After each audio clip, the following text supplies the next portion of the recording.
With news of a retirement and more, this is Wrestling Hub. My name is John, and you're watching the Wrestling Report. Before we get into the rest of the video, make sure you subscribe to Wrestling Hub and turn on all notifications to stay up to date with everything in the world of pro wrestling. Also, don't forget to follow us on Instagram at Wrestling Hub Official and follow us on Twitter at Wrestling_Hub.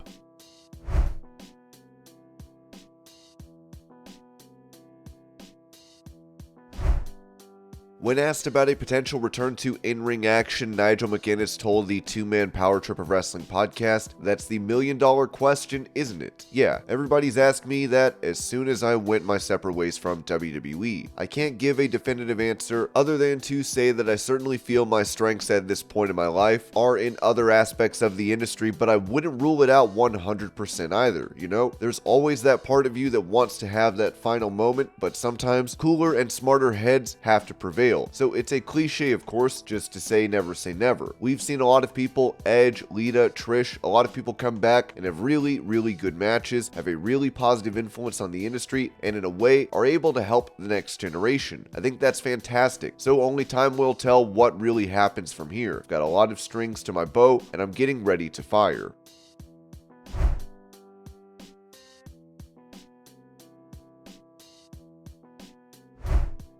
Ahead of his US title match at WrestleMania against John Cena, Austin Theory spoke to Fightful about his failed cash-in of the Money in the Bank contract. Now where I'm at, and it's funny I say now, but I don't know if I'd change anything about what happened with it just because it was the changing of the guard. It was literally making everything different, and once that briefcase was off of me, it was almost like I was able to set everything around. But would we have been able to get that same impact if I didn't have that Money in the Bank story? So I think it's all important, and I think to me, it always works out the best way it should. I think that's what happened with it.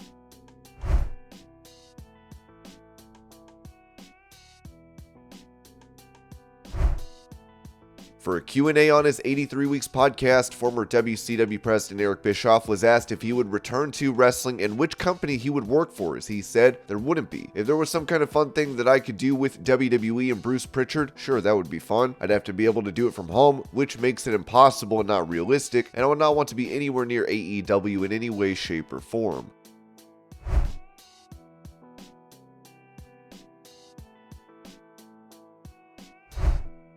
Recalling a conversation with John Cena after his first time working as an extra for WWE, Johnny Gargano told Catch Club, "After the match was over, I walked out and I was standing in the hallway and someone came up to me and put their hand on me. I looked and it was John Cena and he said, 'I just want to say that was amazing. Keep doing your thing, man. You belong here. You deserve to be here one day and you will be one day. Just keep working.' This was one of the best matches I've seen in a long time. And put that in perspective, he's John Cena and he came up to an extra. He had no reason to do that."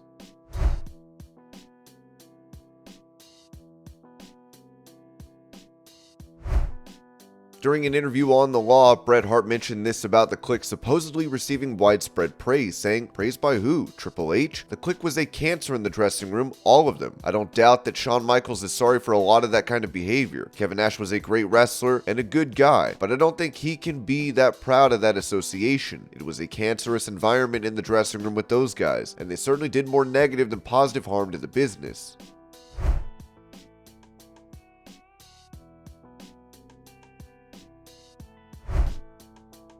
On his show, Jim Ross spoke about getting left out of Jerry Lawler's A&E documentary, saying, "I really enjoyed the documentary recently with Lawler. I was disappointed that I was cut out of it. I didn't make the edit as far as making a comment because I know I was interviewed and gave them plenty of comments, but the decision was made somewhere along the way to not use me. It's hard to do a show with Lawler or Austin or a lot of those guys without at least hearing my voice, so at least I know I existed in that era and it wasn't a figment of my imagination. We were there doing the work, so that was a little bit of a bump in the road for me. I was curious to see what they chose to use. You always wonder. I don't get a chance to see that stuff before it airs. Anyway, that was a little bit of a bummer, but not a big one. The show was so good, it outdid everything. Any ill it would have had was superseded by the success of the documentary."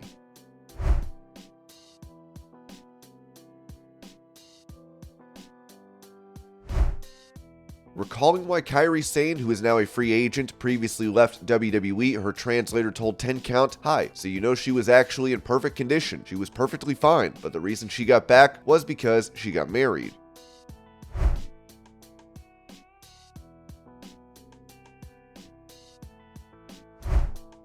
about having a match against the current IC champion. Rhea Ripley told Sport Bible, "I would love to face Gunther. I would absolutely be down for that. I would love to try to go for the Intercontinental Championship. It would be another history-making event, which is all I want to do. I want to be remembered for breaking the stereotype for women at the same time."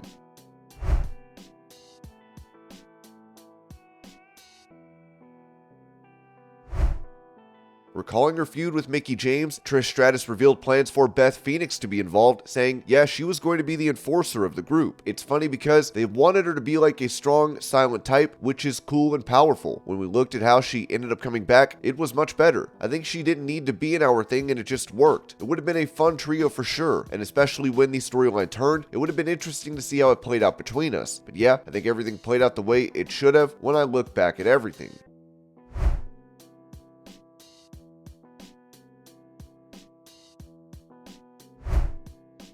Talking about Wardlow's run in AEW, former WCW star Conan said this on his Keeping It 100 podcast. "I'm not saying that he can't be rehabilitated, but there was no reason to do what you've done to him. Unless he has heat, but the only thing you're doing is this guy who is good looking, young, good wrestler, athletic, good promo, likable. He's probably thinking, what am I doing here? Maybe I should go to WWE. And I'm sure they'd love to have him, but I think they dropped the ball on him."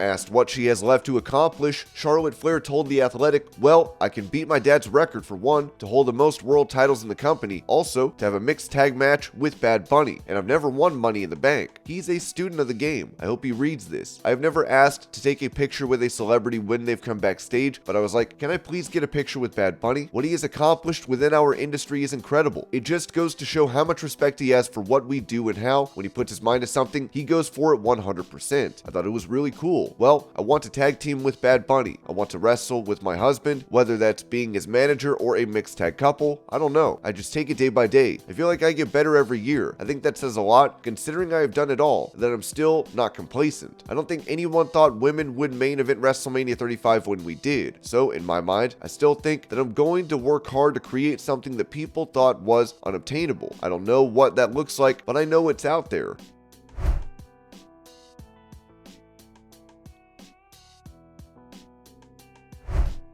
Giving a health update on Ronda Rousey, who is no longer going to be facing off for the women's tag title, Dave Meltzer said on Wrestling Observer Radio, she's got a broken radius bone, which is a forearm bone.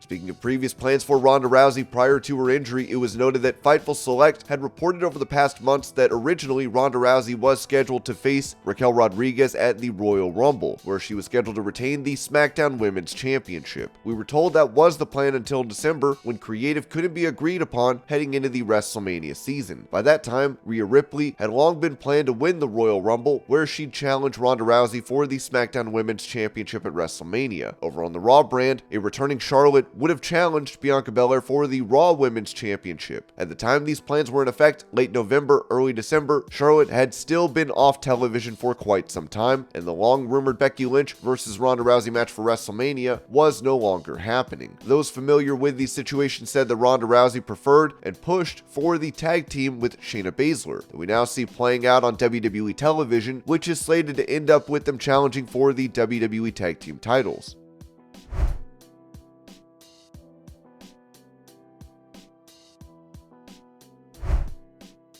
With CM Punk writing an Instagram story about a pitched match against Jon Moxley, Wade Keller talked about where things stand on PW Torch VIP. For one, Jon Moxley and CM Punk do not like each other that much. Anybody I asked around will say that. It's very clear there's a tension to a degree, certainly. They are not in a position now where anyone would predict that they would want to work together, or if they would even feel comfortable working together on a promo or whatever. From what I can gather, the sentiment is that he's just not welcomed back. The wrestlers don't want him back. The majority of wrestlers wrestlers don't want him back. I would go as far as even saying that my sources are saying the mass majority of wrestlers don't want him back. One person said maybe 1 or 2 of the top third of the roster want him back in top half. And then there are some younger guys who liked him. In terms of the top stars, the politics are not terribly among the top guys. There's some tension among the top guys, but it's mostly Punk doesn't get along with Hangman, Punk doesn't get along with Moxley, Punk doesn't get along with Kenny, Punk doesn't get along with the Bucks, Punk doesn't get along with MJF. Actually, I'm not sure on the MJF thing, but I think the way things went down, even that situation, it's not as strong as it once was. Him going off on Instagram really hurts the chances of him being welcomed back. One wrestler I talked to outright said that it might not matter what the wrestlers think if Tony Khan wants Punk back. Punk might be brought back. My sense is that there would be something greater than a strong pushback amongst top talent in AEW if Tony Khan tries to bring back Punk at this point. I think it would be difficult before Punk said what he had said on Instagram. I think it's going to be much more difficult now, but I don't know if the odds of Tony wanting to bring back Punk have changed based on what Punk said.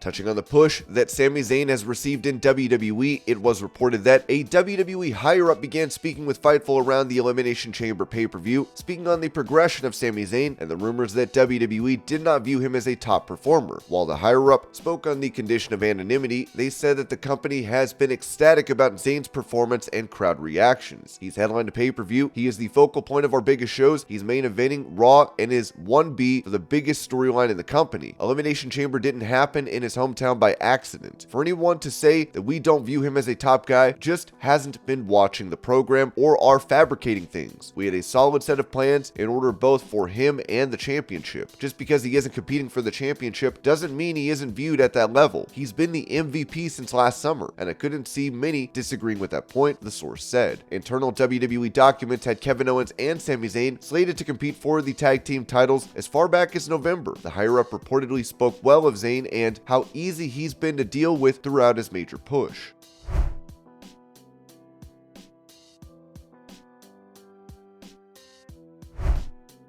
After competing in the Rev Pro Revolution Rumble, former NXT UK star Eddie Dennis retired from in-ring competition as he wrote, "My farewell to the magical world with the purple canvas." And this was your pro wrestling news update. I hope you're all having a great day. Thank you so much for watching, and I'll see y'all later.